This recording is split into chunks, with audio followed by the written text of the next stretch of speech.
Hola a todas y todos, les damos la más cordial bienvenida a una nueva conversación para la educación del siglo XXI de Fundación Caserta.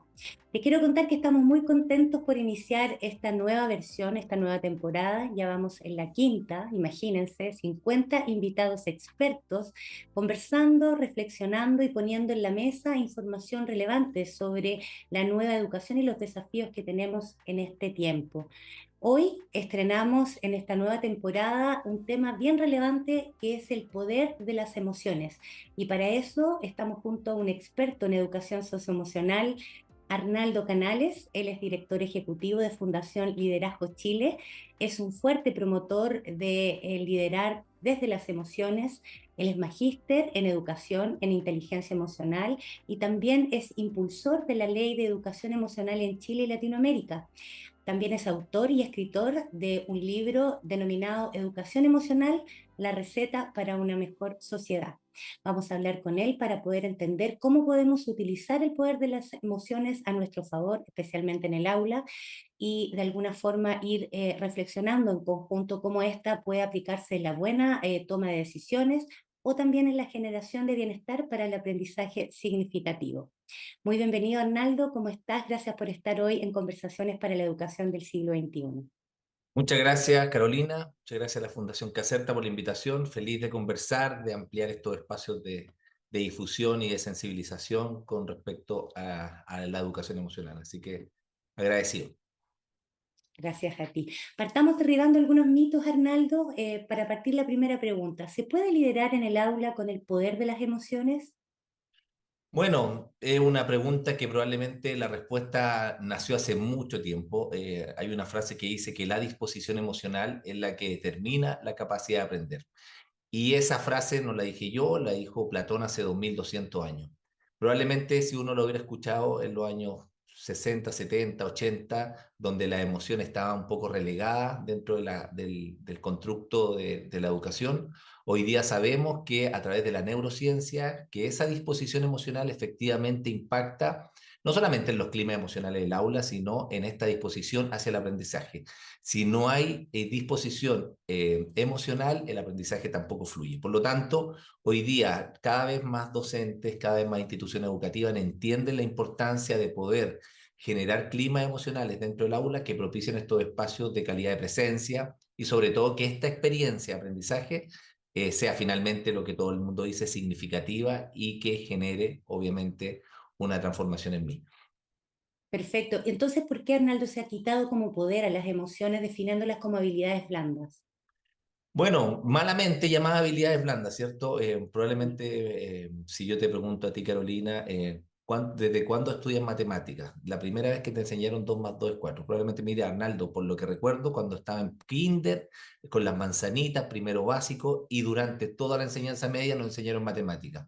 Yo te pregunto, ¿eres experta en matemáticas? Por decir, sí, Arnaldo, en algunas cosas me manejo bien, pero en otras no tanto, algunas se me han olvidado. Imagínate lo que implica la educación emocional. Te estoy poniendo dos ejemplos que tienen que ver con cómo este proceso de ciclo vital está totalmente carente. Y obviamente en un modelo educativo que siempre nos ha invitado en tres dimensiones, a la competencia, al individualismo y a la desconfianza, donde todo ha sido exitista. De hecho, yo le digo, yo elijo primero a mí, el colegio de mi hijo, si tengo los recursos, por ranking, cómo le fue en el NEM, cómo le fue en el CIMSE, si han tenido buen ranking también para la PAES, etcétera. Por lo tanto, estamos en un modelo muy competitivo y un poco la sociedad que tenemos. Por lo tanto, ¿están relegadas? Sí, todavía muy relegadas. Y como suelo decir también, lamentablemente a nosotros finalmente terminamos la enseñanza básica, nos vamos a la enseñanza media, vamos a la universidad, pero después me voy a este mundo laboral que me prepararon y terminan casi capacitándome la misma empresa en habilidades blandas, ¿cierto? Esta Power Skill o Soft Skill, que hay varias definiciones de esto, en una materia que es muy difícil de aprender. Es decir, yo tuve, cuando trabajé mucho tiempo en empresa, cursos o talleres de empatía aplicada, es decir, que duraban 4 horas, 8 horas, y probablemente nadie de los que estaba en esos talleres salía empático, pero ahí viene un poco esta necesidad de incorporarlo desde el primer ciclo. Perfecto. Yendo a las situaciones actuales de violencia escolar que hemos vivido y conocido, ¿qué rol crees tú que están teniendo las habilidades socioemocionales para poder prevenir estas situaciones de violencia en el contexto educativo? A ver, una de las principales razones o los principales objetivos de la educación emocional es la prevención de la violencia. No lo digo yo, lo dice Rafael Vizquerra y lo dicen distintos expertos. La emoción de la rabia es una emoción muy legítima, muy válida y tiene que ser aceptada, legitimada también, no solamente por la familia, por los padres, sino también a conocer el mensaje que me trae la emoción. Es la emoción de la justicia, la emoción que pone límite, es una necesidad insatisfecha que probablemente tiene un niño. Muchas veces los niños estallan en rabia, pero por detrás están muy tristes. Entonces, cuando uno ve temas de convivencia escolar, yo siempre digo, ojo, aquí tenemos que tener dos veredas y dos visiones respecto al conflicto. Primero, el comportamiento y la conducta que existe detrás de esta emoción desregulada que termina en violencia, que eso es lo que se tiene que, de alguna manera, hay que cuidar y de alguna manera sancionar. No es la rabia en sí misma, sino la conducta y el comportamiento que está ahí en violencia. Pero detrás de eso hay un elemento súper importante que es la valoración, y aquí viene el tema de fondo.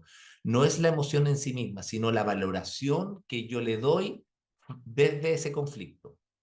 Y lo hablamos hace una semana con Rafael Vizquerra y poníamos un ejemplo de fútbol.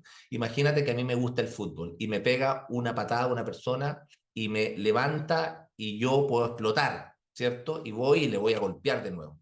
Pero si el que me pega la patada es el Leonel Messi, que nunca pega patada, y yo digo, pero me pegó Leonel Messi, yo valoré distinta Mm. esa, no, no se preocupe. Te voy a poner otro ejemplo, Carolina. Estamos en la mesa compartiendo con tu hijo y tu hija de 7 años, ¡pum!, bota el vaso en la mesa. Pero hijita, pero ¿cómo hace eso? ¿Cómo? ¿Pero cómo? Y uno empieza a limpiar. Pero si está una persona importante que invitaste a la casa y se le cae un adulto ese vaso, ¿tú qué dirías? No te preocupes, déjalo ahí, a todos nos pasa. Yo le estoy dando la valoración, no por el acto mismo, sino cómo yo interpreto eso. Ese trabajo, que es muy sutil, es el que hay que hacer con los niños, cómo ellos valoran a veces el impacto que tienen ciertas conductas de lo otro, y yo también la carencia de empatía, que estalla finalmente en los distintos tipos de violencia, emocional, verbal, psicológica, física, etcétera. Qué interesante analogía nos estás compartiendo, Arnaldo. Y entonces, como sociedad, ¿cómo crees tú que estamos entendiendo la educación socioemocional y si tú crees que es realmente lo que se necesita, qué conocimientos y experiencia estamos teniendo en ese ámbito para hacer frente a, por ejemplo, lo que tú nos mencionas como ejemplo? Hay una carencia, nosotros que vivimos inserto en la educación emocional, hablamos todos los días, nos llaman instituciones que quieren poner este tema en la mesa, lo están trabajando en los planes educativos institucionales, tenemos algunos colegios que ya se están certificando con sello en educación emocional, pero si tú te fijas que es el 1% menos, diría yo, de las personas que están sensibilizadas con esta temática.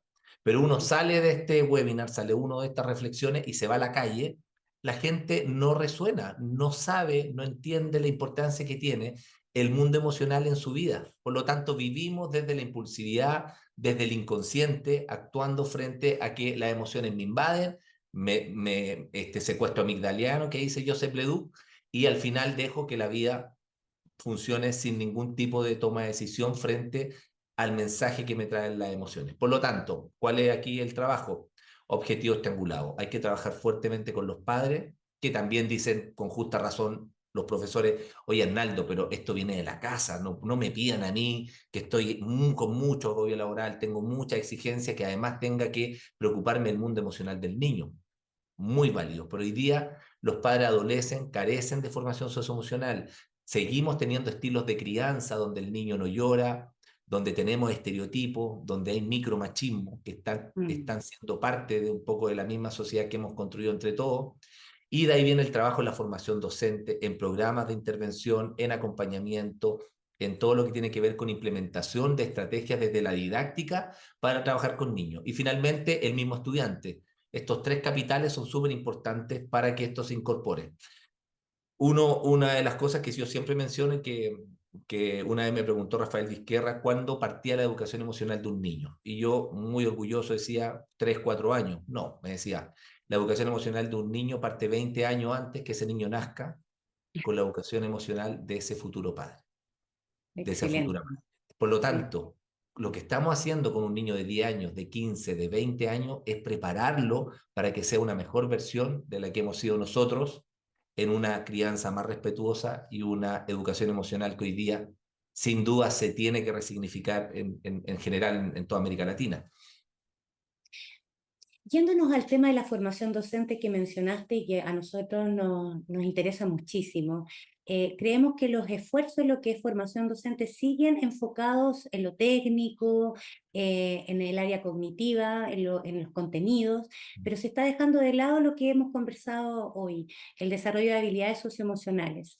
Entendiendo que hoy nos acompaña la audiencia de Profes en Red y que ellos hoy están desafiados a cumplir un nuevo rol docente del siglo XXI, ¿de qué manera tú crees que el vínculo que un profesor desarrolla consigo mismo y con sus estudiantes puede promover esta cultura de bienestar, la cual conlleva el desarrollo de habilidades socioemocionales?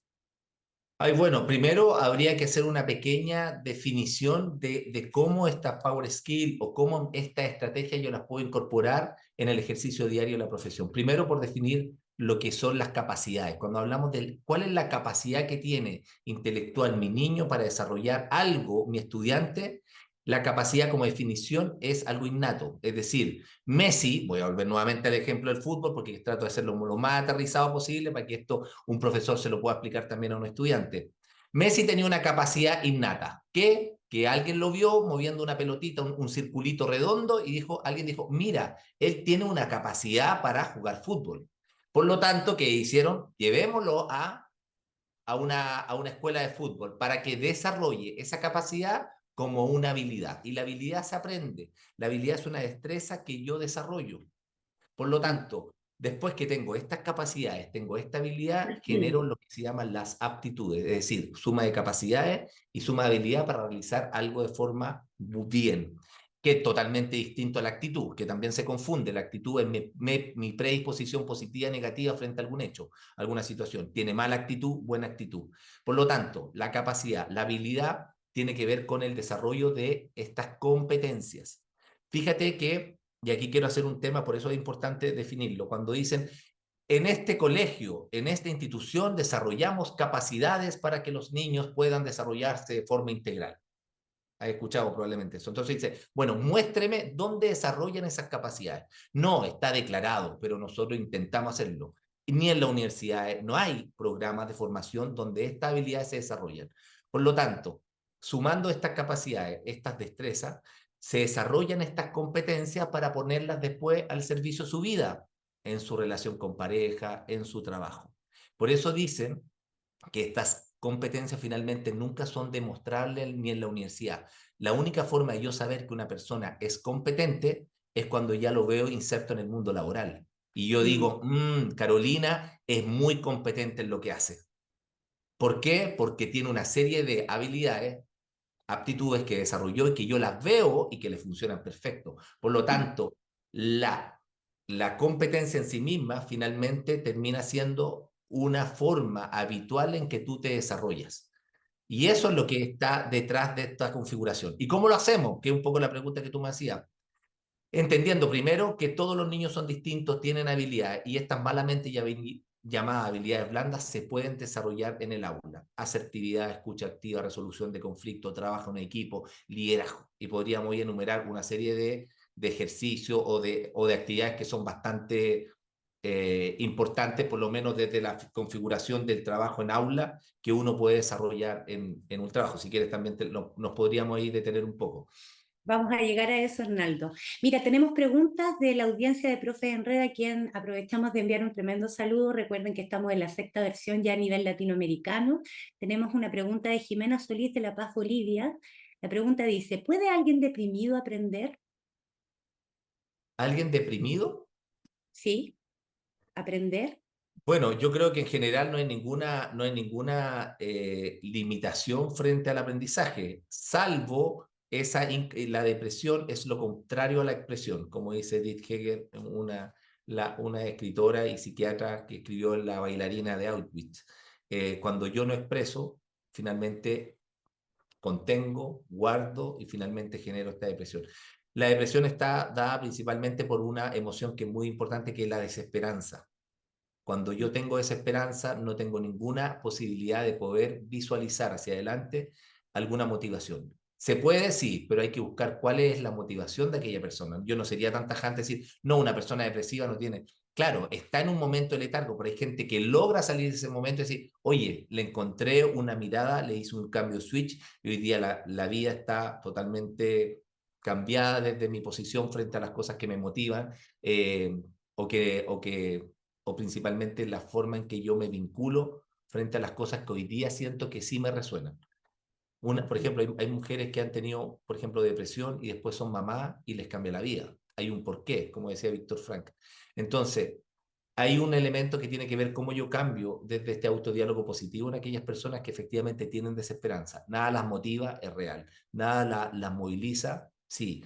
Tiene un componente obstaculizador, claramente, pero sí se puede, desde mi percepción.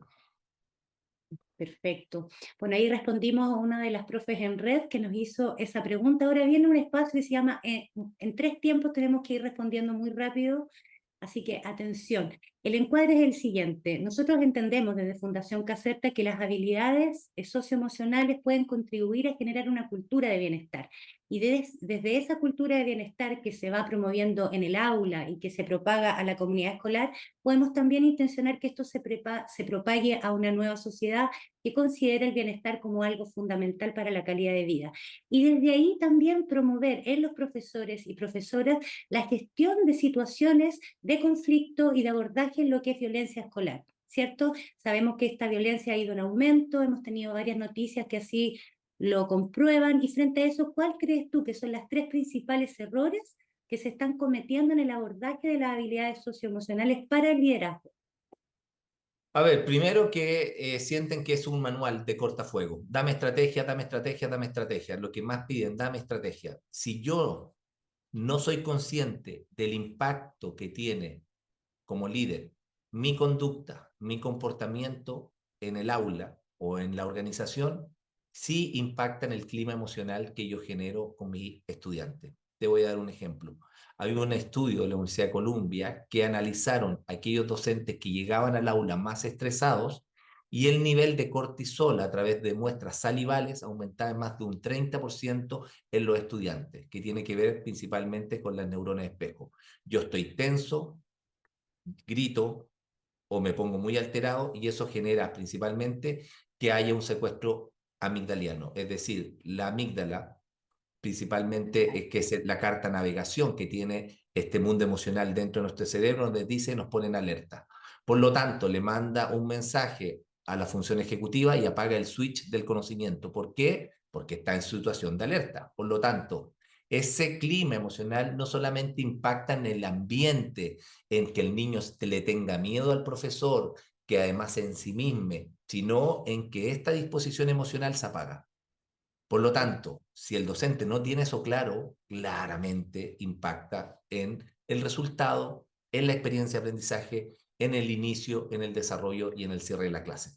Por lo tanto, ahí hay un trabajo que tiene que ver con regulación y me encanta ahí la definición que ustedes hacen porque coincidimos perfectamente ambos con respecto a la posición. Si yo entiendo como docente que el primer vínculo en comunidad que tiene un niño en la escuela, estoy contribuyendo a que ese niño va a ser un mejor ser humano en sociedad. Por lo tanto, todo lo que tiene que ver, y yo fuertemente lo estoy trabajando ahora con las emociones morales, tiene que ver cómo trabajamos también las emociones morales desde entender que lo bueno, lo malo, lo correcto, lo incorrecto que está presente en una comunidad tiene que ver con la forma en que yo me vinculo en comunidad.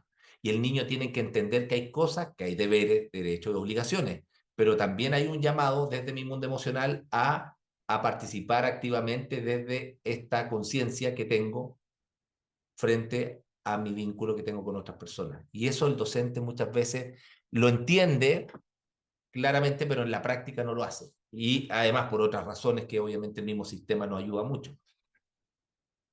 Sin duda todo eso se puede abordar también desde la educación ciudadana, que los profes en red están abordando en esta 6ª versión. Tenemos otra pregunta de Santiago de Chile, Loreto Cabello.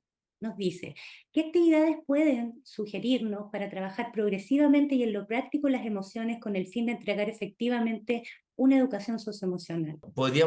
Yo parto siempre por algo que suelo hacer con los jóvenes que tiene que ver con el sentir, el pensar y el actuar, que es este triángulo emocional, que el niño sea consciente de ponerle nombre a la emoción. Por ejemplo, yo puedo decir, estoy chato de estar en este webinar, pero chato no es una emoción. Tú me podrías decir, Arnaldo, ¿estás aburrido, estás cansado, estás enojado, estás agobiado, estás estresado? No, yo te puedo decir, la verdad es que estoy con rabia, porque tuve una situación afuera en el estacionamiento y por eso, el chato al final era rabia. Nosotros tenemos un problema como sociedad que no somos capaces de verbalizar lo que nos pasa. Somos analfabetos emocionalmente. En promedio, un adulto no reconoce más de 4 emociones. Por lo tanto, ¿dónde está el trabajo? En que se den espacio en el aula para que el docente logre que el niño verbalice lo que le pasa, legitimar, aceptar y validar ese mundo emocional. Y dentro de eso, volvemos un poquito a la Power Skill, que para mí es súper importante dentro de lo que hoy día el docente debiese trabajar. Es cómo fomento, por ejemplo, el pensamiento crítico en los estudiantes mediante la realización de ciertas actividades que propicien y desafíen, por ejemplo, analizar ciertas informaciones que hay. Hay un ejemplo muy concreto, por ejemplo, lecturas de crítica sobre ciertos artículos que salen en medios de prensa. Miren lo que pasó acá. Este niño de 14 años hizo esto. ¿Qué opinan ustedes? ¿Qué harían en este caso? ¿Por qué le pasó? ¿Qué cosa creen que faltó? No hay posibilidad de generar espacio donde el estudiante reflexione. Considera además que hoy día el 30% de la carga valórica que nosotros tenemos se generaba en los sobremesas en las casas, en el almuerzo con nuestros papás, con nuestros abuelos, con nuestros amigos. Hoy día esas sobremesas están perdidas. Por lo tanto, esa carga valórica también se tiene que construir en paralelo en el aula a través de ciertas actividades que propicien estos espacios donde se desarrolle la educación emocional. Perfecto. Una última pregunta de Luis Carlos Avendaño, también de Santiago de Chile. La pregunta es la siguiente: ¿cómo motivar a docentes, directivos y sostenedores para que incorporen la educación emocional, siendo esta, ojalá, una prioridad en la docencia? Yo tuve hace poquito, estuvimos en un congreso, tuve que hablar de liderazgo transformacional y hay algo que para mí es súper potente que tiene que ver con la diferencia de otros tipos de liderazgo. Podemos hablar de una serie de liderazgos, ¿cierto? Tú lo has escuchado todo: liderazgo auténtico, liderazgo ejecutivo, liderazgo XXX, pero hay una forma en que las narrativas que yo genero a través de lo que yo hago, de mi trabajo, es totalmente distinta a la que tiene un contador, obviamente entendiendo la importancia que desarrolla esa profesión, pero el docente tiene una narrativa totalmente distinta que está enfocada en el propósito moral por el cual eligió la carrera, Sin duda. que es el contribuir a personas de bien a la sociedad. Por lo tanto, desde ahí nace este liderazgo de transformación. Es decir, logro a través de lo que yo hago impactar positivamente en la construcción de una mejor sociedad. A través de una conversación en un pasillo con un niño, sí. A través de un mensaje que le doy en el aula, sí. Eso tiene que ver con el autodiálogo positivo que yo genero. El 90% de nuestras conversaciones son internas y solamente verbalizo el 10%. Muchos de los docentes viven estresados, viven con desesperanza, a veces están frustrados, no les resultan las cosas. Te comento brevemente, me escribieron hoy día en la mañana un tema que pasó en Antofagasta de un profesor que es muy estricto y pasó una situación donde la hija también terminó quitándose la vida. Los docentes están en situaciones súper complejas también y es súper importante. Y tomando un poco la taxonomía que habla en la escuela de Harvard, en la escuela de posgrados, que hicieron todo un análisis respecto a aquellas habilidades que hoy día hay que incorporar en el aula, se manifiesta que efectivamente la educación emocional hoy día sigue siendo carente. Si el docente la incorpora en el aula, va a estar mucho mejor, se siente más conectado con los niños y además va a contribuir a esta doble tributación. Y ahí es donde está el trabajo que yo creo que hay que incorporarlo, no solamente del docente, sino desde la misma institución, del director, del sostenedor, del equipo de gestión, que todos respiren y tengan obviamente un claro norte, que es el bien superior del niño, que finalmente es lo que todos queremos. Sin duda, el bien superior del niño. Arnaldo, cerrando esta conversación, me gustaría que pudieras compartir algún mensaje especialmente dedicado a profes en red que ya están en su sexta versión y que sin duda el módulo de educación socioemocional es uno de los más valorados y necesarios para esta nueva educación. Ay, que se desafíen, que no se desmotiven. Yo siempre digo, cuando yo partí hasta el 2016, cuando impulsamos la ley de educación emocional y yo hablé con un diputado, me dijo que era muy lindo lo que hacíamos, que era medio etéreo, y que tenía olor a incienso, que era esta locura a lo mejor de un profesor hippie que se le ocurrió hacer mandala en una sala de clase o que los niños respiraran. Hoy día la pandemia nos sacó el velo, hoy día tenemos ya una forma de una mirada más consciente y no tan conductista que teníamos antiguo modelo. Hoy día ya los docentes saben que esto es importante. Por lo tanto, no hay que perder la fe, no hay que perder la esperanza. La transformación social nace desde la educación emocional. Yo tomo una reflexión que decía Claudio Naranjo, que decía que hemos crecido en una educación que solamente nos enseñó a ser trabajadores, pero sin desarrollo humano. Y Mm, lamentablemente sin desarrollo humano no hay evolución social. es Si el cierto. docente quiere generar evolución social en sus estudiantes, tiene que incorporar lo socioemocional en las prácticas diarias, en el trabajo transversal, en matemática, en ciencia, en lenguaje. Algunos docentes van a decir que no les interesa, hay otros que van a decir me encanta, pero el que esté convencido de eso, no pierda la fe. Esto es una banderita como William Wallace, que hay que estar ahí todos los días pregonando, insistiendo, porque en estas cosas, Carolina, siempre nos vamos a encontrar con posturas disociadoras que van a creer que lo que hacemos no es tan importante, no es tan necesario, que hoy día tenemos que aumentar la productividad, mejorar el margen, la rentabilidad, tener mejor NEM, la mejor PAES de Chile, etcétera. Pero fíjate, vivimos en una sociedad donde estamos cada vez más enfermos y la violencia está presente en todo uno de los ramales de la sociedad.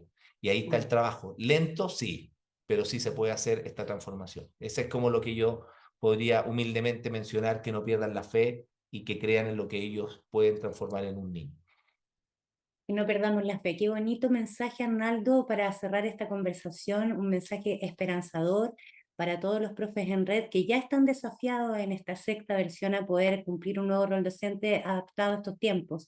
Agradecemos enormemente, Arnaldo, tu participación, que hayas podido compartir con nosotros y profundizado sobre un tema tan importante para esta nueva educación, que es la educación socioemocional. Para nosotros, como Fundación Caserta, un nuevo rol docente para este cambio social es fundamental y debe considerar el poder de las emociones a beneficio del aprendizaje y del bienestar como cultura. Y ojalá que desde el aula podamos generar un cambio hacia la comunidad escolar y también hacia la sociedad.